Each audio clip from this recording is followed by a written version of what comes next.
اور جن لوگوں نے اپنے دین کو کھیل اور تماشا بنا رکھا ہے اور دنیا کی زندگی نے ان کو دھوکے میں ڈال رکھا ہے، ان سے کچھ کام نہ رکھو۔ ہاں، اس قرآن کے ذریعے سے نصیحت کرتے رہو تاکہ قیامت کے دن کوئی اپنے اعمال کی سزا میں ہلاکت میں نہ ڈالا جائے۔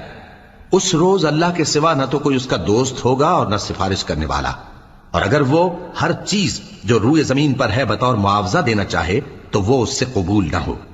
یہی لوگ ہیں کہ اپنے اعمال کے وبال میں ہلاکت میں ڈالے گئے، سو ان کے لیے پینے کو کھولتا ہوا پانی اور دکھ دینے والا عذاب ہے، اس لیے کہ کفر کرتے تھے۔ کہو، کیا ہم اللہ کے سوا ایسی چیز کو پکاریں جو نہ ہمارا بھلا کر سکے نہ برا؟